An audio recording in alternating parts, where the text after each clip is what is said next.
Je vais vous faire un petit point rapide, quelques diapos sur l'impact de la non-castration sur la qualité technologique. Alors, tout d'abord, faire une définition de la qualité technologique du muscle, parce que ça peut paraître peut-être un peu confus pour certains. Donc, la qualité technologique du muscle, c'est tout ce qui a trait à sa capacité de rétention en eau. La capacité de garder l'eau dans le muscle, quel que soit ce qu'il va subir. Donc ça commence à la découpe de la viande jusqu'à sa cuisson et sa transformation en process industriel de transformation. Donc là, il y a toutes ces étapes-là, il y a des pertes d'eau. Et donc la qualité technologique, c'est surtout ça.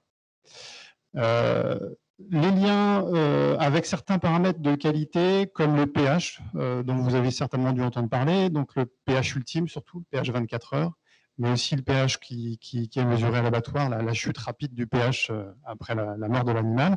Ça, ce sont deux paramètres très, très importants sur l'influence de la qualité technologique. Donc, c'est surtout cela qu'on va suivre. Il y en a d'autres. L'effet sexe, donc pour l'instant, il était surtout étudié sur la différence entre le mâle castré et la femelle. Il y a beaucoup de biblios sur le sujet, en France et à l'international. Il y a des très belles synthèses qui existent sur le sujet et qui montrent que sur les paramètres de qualité technologique, et en particulier donc le pH, un pH ultime, on n'a pas d'effet du type sexuel. Donc c'est le postulat qu'on avait de départ.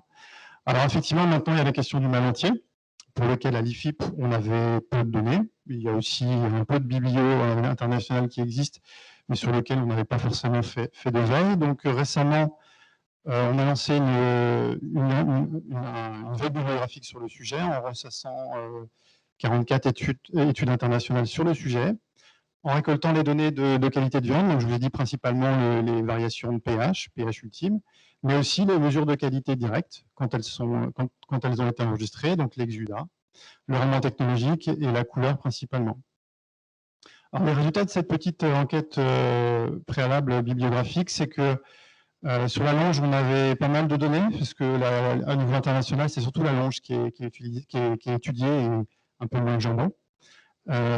Donc 33 études qui montrent qu'on n'a pas de différence sur le pH1, tout ce qui est pH, pH1, pH ultime et couleur, pas de différence entre castré, femelle et mâle entier. Ça, c'est un premier point, donc ça confirme ce qu'on pressentait en tout cas sur l'effet mâle entier.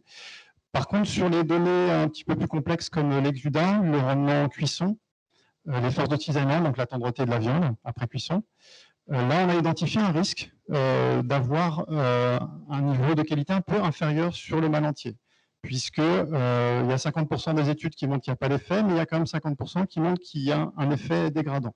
Donc, c'est pas très tranché. Il faudra qu'on éclaircisse le point, mais il y a peut-être un petit risque sur ce niveau-là. Alors, sur les jambons, comme je vous le disais, c'est un sujet quand même, la fabrication des jambons cuits, c'est assez franco-français, et donc on a assez peu de données.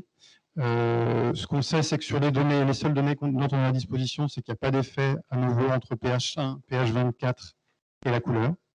Par contre, aucune donnée sur le rendement de cuisson, sur l'exudat et les forces de cisaillement. Donc on aura un éclairage tout à l'heure d'un industriel qui transforme des jambons. Donc je ne dévoile pas son avis, mais cette réponse sera très clairement répondue. Merci Gilles pour la transition, puisqu'effectivement je parlais spécifiquement là du jambon cuit. Et donc il y a un cas particulier, on a le pH, je vous disais, qui est le facteur principal. Mais sur la fabrication en jambon cuit supérieur, il y a un défaut particulier qui nous embête beaucoup, qui se situe à peu près à 20% de la population dans les jambons, c'est quand même pas rien, qui s'appelle le jambon déstructuré. C'est une zone interne du jambon qui est abîmée, qui provoque donc des problèmes de capacité de rétention en eau et des problèmes de tranchage, de rendement. Donc c'est un défaut vraiment pénalisant. Et bon, jusque-là, on avait peu d'infos sur ce sujet, ou en tout cas de peu d'amplitude. On a fait récemment une étude de large amplitude avec beaucoup de cochons qui nous ont confirmé un effet du sexe, mais entre le mâle castré et la femelle. Donc c'est à la défaveur de la femelle qui a plus 50% de défauts déstructurés. Donc vous voyez sur la photo, si ça s'éclaire, là c'est une zone zoomée du déstructuré, donc on voit que c'est vraiment très abîmé, même déjà à l'état frais. ça exude beaucoup. Et donc, les femelles, c'est dans le tableau, c'est les colonnes 3 et 4 ensemble, donc c'est les notes les plus fortes.